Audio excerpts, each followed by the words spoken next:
So Leon Edwards versus Kamaru Usman, a trilogy, and Justin Gaethje versus Rafael Fiziev have both been made official for the UFC London card at UFC 286. And also Stipe Miocic has called out the winner of Jones versus Gane for July.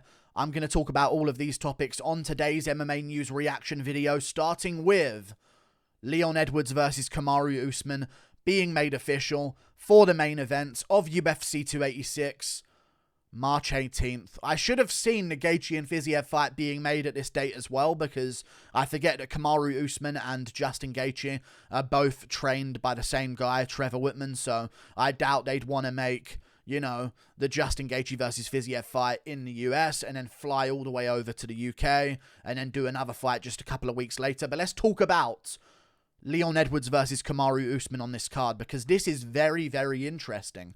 Not only is this an amazing card now, and March might be one of the best months the UFC has ever had in its history, because it's looking really, really stacked across that month. I'm talking about, this is really interesting because Usman was recovering from a broken hand. We now know Usman is rushing back after being injured to his hand.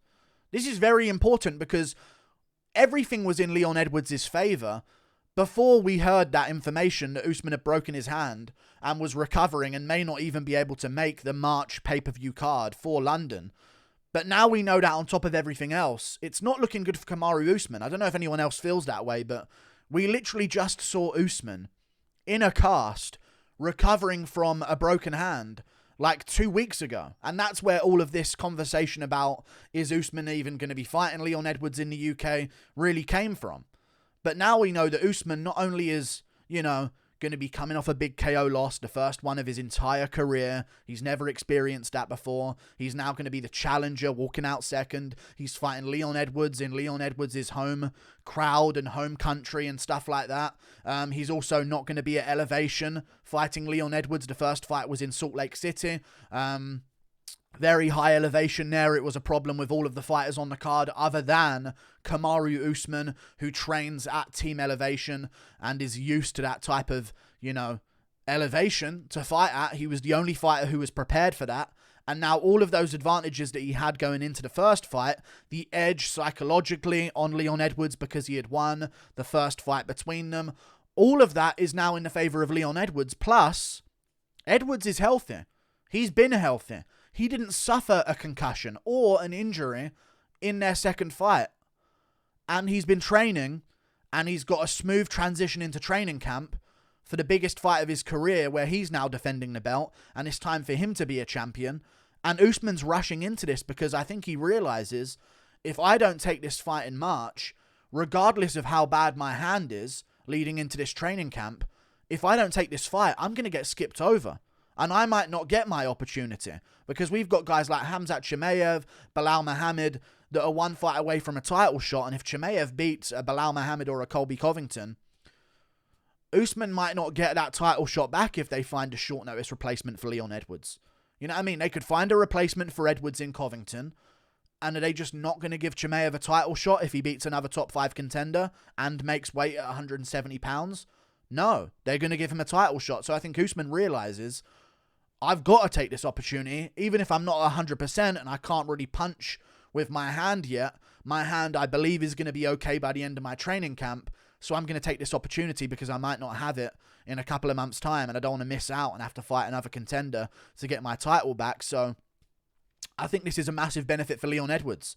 I really do. I'm seeing comments like, Leon is making a mistake. He should have taken some softball fights first.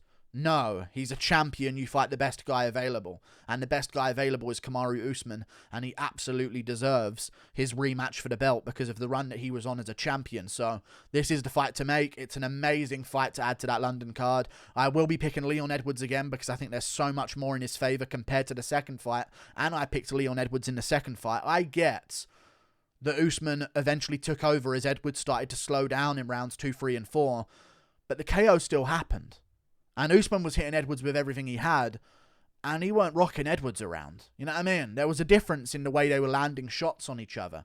Edwards saw them all coming, And Usman was getting shocked and surprised by certain shots off Leon Edwards. And Edwards even took him down in the first round, and Usman was grabbing the gloves, and Edwards could have had a first round rear naked choke. So I think there's a lot in the favour of Edwards in that second fight as much as there is in the favour of Usman. People say, well, Usman was going to win. Well, I say Edwards nearly had a finish twice. One of them he did put Usman out cold. The other one, Edwards was never in a being finished situation in that fight. And to see him put Usman in two of them, one of them ending the job for good with a KO in the 5th round, that speaks volumes to me. So I'm going to say Edwards wins this one. And I'm really glad this matchup got made because this was the rightful matchup. And now we can see Khamzat Chimaev versus Covington or Belal Muhammad. I say if Covington ain't ready, just do the Belal Muhammad fight in the meantime in a title elimination bout. Maybe on this very same card.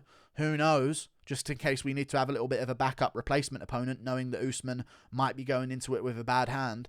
And let's get these fights made. Really, really good card now in London. I was worried for a second. I was looking at the London card on Tapology and I was thinking, oh God, this card doesn't look good. Maybe everyone overhyped it. Maybe, you know, we spoke a little bit too soon about the UFC having a really good 2023 because the January card was supposed to be great and now that's not looking too good. And I mean, we were supposed to have Burns versus Masvidal in January and Masvidal turned it down. So, you know, and then the February card lost Whittaker Costa and I was like, oh, dude, all these fight night cards aren't looking that good. But now we know that there's a hope on the horizon. March is around the corner. And that UFC London card has now had another fight added to it, which is Justin Gaethje versus Rafael Fiziev, which has been added as the co-main event. This is the fight right here. This is the fight I've been waiting for. And real MMA fans have been waiting for. People were talking about Justin Gaethje versus Dustin Poirier. Justin Gaethje versus Oliveira again. All of these other... Maybe Gaethje versus McGregor. Gaethje Chandler 2, anyone? And even Gaethje was just saying anyone's name other than Rafael Fiziev. And I'm like, no, I want to see Fiziev versus Gaethje. I want to see these two guys scrap for 3 rounds. And it's 3 rounds. Very big matchup in the lightweight division. I'm really looking forward to it. I think this is going to be an absolute war. I think Fiziev's going to win. If I'm honest with you guys, I think he has all the momentum right now. He's the younger guy. He's the fresher guy. Justin Gaethje has been taking a lot of damage in his fights. In his very last one, he just got knocked down for the first time in his entire career by a guy in Oliveira, who's no joke, of course, but still, Rafael Fiziev, as far as a pure striker goes, is extremely, extremely dangerous on the feet. And I reckon he's going to beat Justin Gaethje. I really do. Gaethje's taken a bunch of damage in all of his recent fights. I got Fiziev. You know, he's been in some wars, and, you know, the RDA one was looking interesting, but we know Gaethje ain't really going to offensively grapple against Rafael Fiziev, so I don't really think he has to worry about that. He finished Brad Riddell with a wheel kick, Bobby Green. It was a tough fight for him, but here's what I want to talk about. These other styles, although they're lesser opponents, they actually match up better with Fiziev than Gaethje does. Gaethje's a bit sloppy. He's not so fast. He does have some power and could catch Fiziev. But the biggest weakness Gaethje has had in his entire career are body shots. This is his biggest weakness. Eddie Alvarez exposed him for that. Massively exposed him. And even Charles Oliveira made Gaethje gas in that first round and really slow down because he was kneeing him to the body in the clinch as well and landing some really good shots to the body. Poirier started mixing in body shots as their fight went on. He was headhunting early with Gaethje, and as the fight went on, Poirier started digging to the body, and that started breaking down Justin Gaethje as well. The body shots are the weakness. Chandler was having some success, but he's so dumb, he doesn't go towards what gives him success. He decides to sprint forward with his hands down against Gaethje in the 3rd round, rather than trying to win. Rafael Fiziev has the best body shots in the UFC lightweight division currently. The way he rips those body shots in there, and then changes levels and brings them upstairs afterwards, I think he's going to give Gaethje so many problems. Not to mention his head movement is so good. Fiziev's head movement is so good. His pacing is good. He's not going to get his leg chewed up by Gaethje. That's the biggest thing that Gaethje does to people to make them lose fights against him. He destroys their legs with leg kicks. You know what I mean? Fiziev's going to get out leg kicked by Gaethje? No. He's going to get sloppy in the pocket with Gaethje? No. He's going to be in and out, moving out the way of Gaethje's leg kicks, responding with his own, which we've seen him do so many times in his career. And this is his moment. Justin Gaethje's 34 years of age. He's going to have been out of the cage for 10 months by the time this fight happens. Rafael Fiziev is 29 years of age. 29 years of age, and he fought in July against Rafael dos Anjos. I'm really looking forward to this, and I think it's massively in favor of Rafael Fiziev. I think this is going to be a good one for him. A really good one. Plus, he has a reach advantage of 1.5 inches. Fiziev ain't normally the guy with a reach advantage. You know? He swings in the pocket. He's not normally a guy sticking a jab at range. Maybe you can start implementing that on Justin Gaethje. I think he's going to devise a game plan good enough to really I can't speak right now. To really tune up Justin Gaethje on the feet. Body kicks are going to be there for him. He's going to move out of the way of the leg kicks, beat Gaethje to the leg kick battle. I can't think of a worse matchup for Justin Gaethje. And hopefully I've convinced you guys as well. And I think Tapology agrees with me here. 76% of people are picking Fiziev to beat Justin Gaethje so far. So I think he probably will be a favourite in that matchup. Dangerous for Gaethje, but if he wins, massive respect. He's beat the worst style matchup against him. So yeah, looking forward to that one massively. I guess we'll see how that goes. I'm going to pick a Fiziev finish in the second round with body shots, in my opinion. We move on to another matchup on that card, or another thing that came up in the news, which was Stipe Miocic calling out the winner of Gane versus Jones. Timely, as soon as Ngannou leaves the promotion, Stipe all of a sudden, ready to fight, guys. Sign me up in July. You know what I mean? No. No. I don't care if he's the greatest heavyweight of all time. I can see the UFC doing this. You know, people are saying they're disrespecting these comments for our heavyweight GOAT. He had beaten Francis the first time and had a brutal knockout in the loss. He's still the #1 contender. I'm sorry, but we've got a rest of a division to care about. Blades is more deserving. Like, he's been through the ringer. He's fought a bunch of top guys. Pavlovich just beat Tuivasa and Derek Lewis back to back. Back to back he beat him. In under 60 seconds each, I'm pretty sure. Sorry, you're going to have to fight one of them. So either we do Stipe versus Blades or Stipe versus Pavlovich. The UFC might consider... Oh, I can see him doing it. I can see him messing over some of the other contenders. What I can see them doing. Think about this, chat.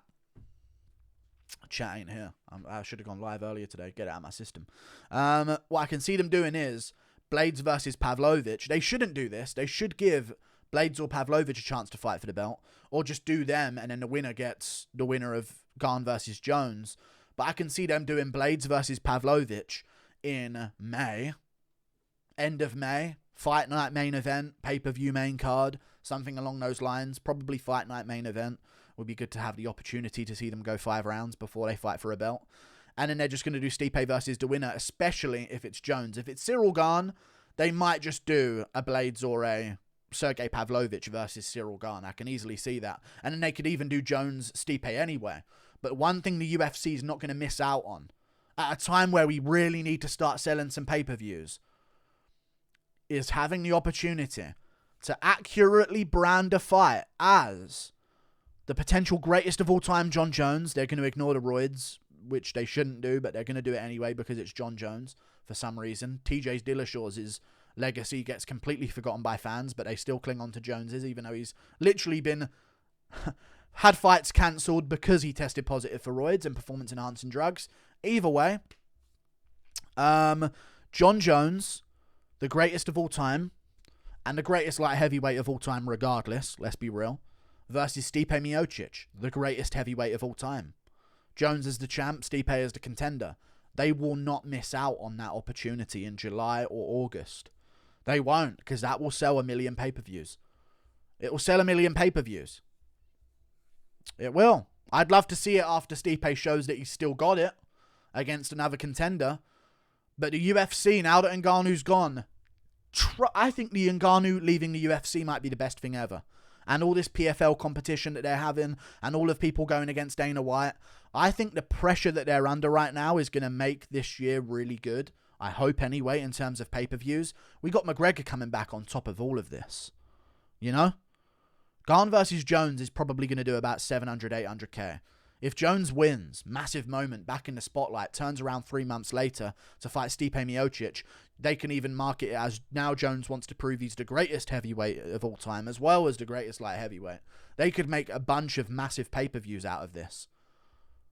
They don't need Ngannou, and they're going to show that they never needed Ngannou by making a bunch of big fights, even though Blades or Pavlovich are more deserving than Stipe. What they're going to do is have Blades versus Pavlovich, end of a fight night in May, and the winner of that can fight the winner of Jones versus Miocic at the end of the year, or fight for a vacant belt at the end of the year, because I do not see Jones honouring the 8 fights on his contract. If he does beat Gane, then Miocic. So, yeah, like and subscribe. Thank you for watching. Toodle pip. I'll see you later. The UFC just picked up big time.